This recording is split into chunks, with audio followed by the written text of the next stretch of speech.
Hey y'all, it's Nathan Messenger here. I'm just outside my apartment on the steps. Figured I'd give a quick message. So today, me and my son, we went on a walk and we were listening to, our gospel music and stuff.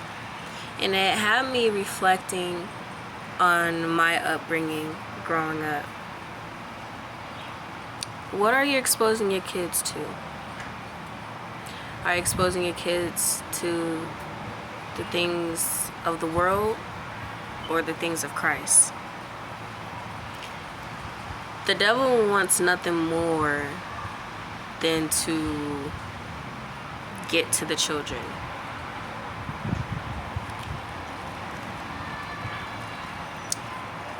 When I was little, I was opened up to sexual perversion at a very young age.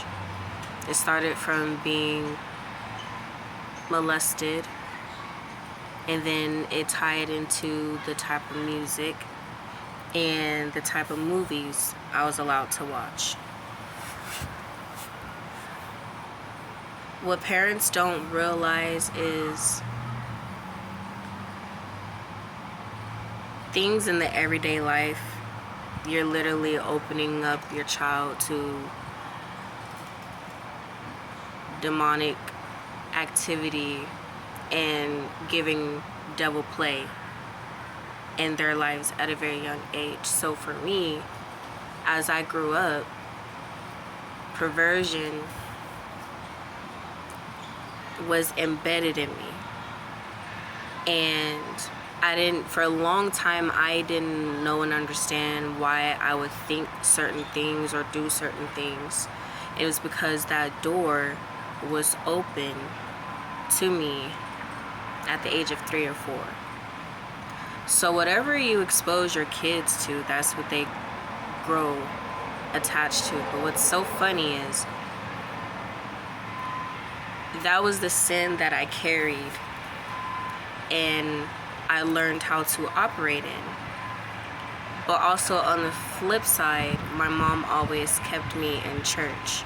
So I knew I had this sin problem that was open to me at a young age, but I also knew I had a yearning for God at a young age. I didn't understand, but I knew for certain there was a God and there was a man named Jesus who died for me, and I wanted a relationship with him.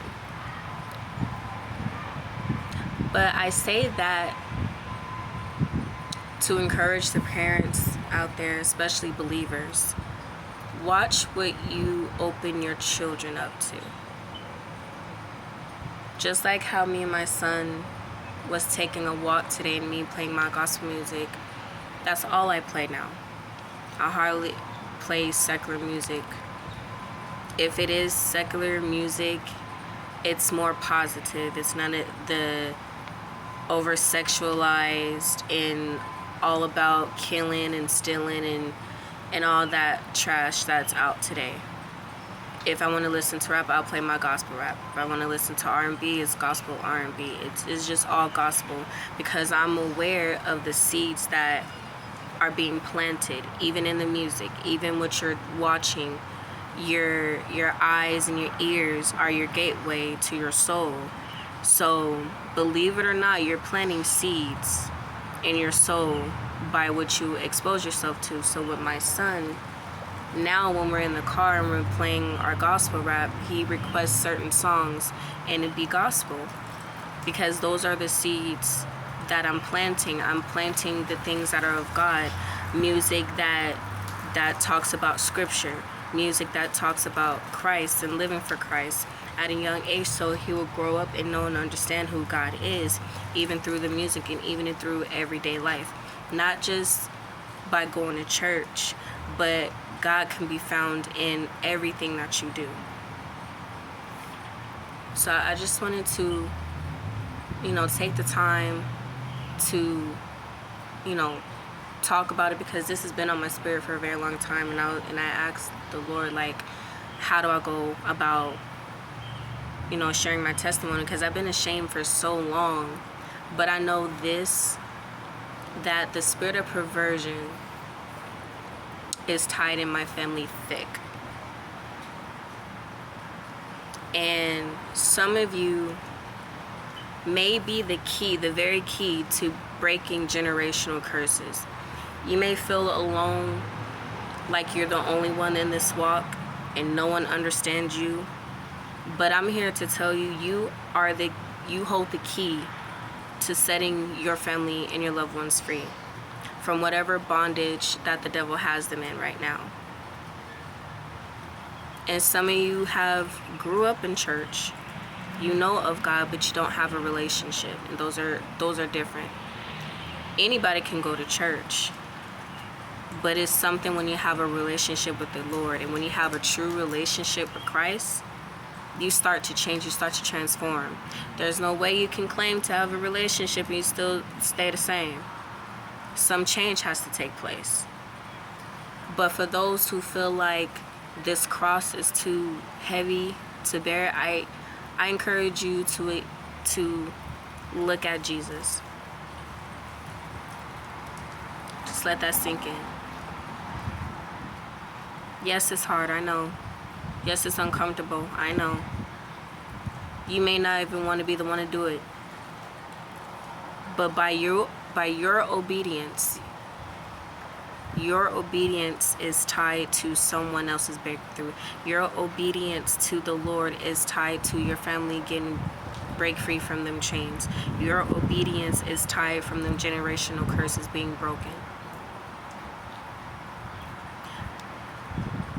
God didn't allow the things to happen or for you to go through things that you went through for no reason. He brought you out for a reason. And now it's time for you and I to get in position to set our people free on our Moses tip right now. Don't be ashamed of your testimony.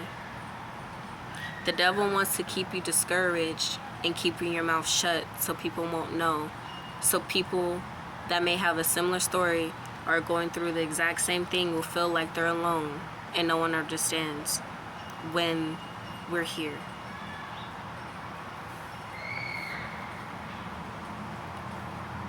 To summarize everything that I just said, I know I said a lot, but it's a nugget and I want you to catch it.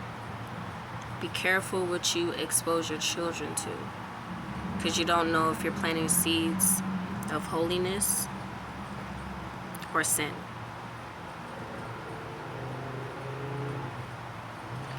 And if you're not raising your children up to know who Christ is, it's going to be a hard fight for them later. Once they come to the realization that the way that they're living is sinful because we're born into sin. It took me a very long time to understand where the root of the perversion came from. The molestation and everything in my everyday life I was exposed to that my family, my mom and my dad, or extended family members were unaware of, that were sinful. And those were seeds being planted in me. But I'm free. I've been delivered. And you can too. And for my brothers and sisters that have been delivered and set free, sorry I'm looking crazy, I was exercising today.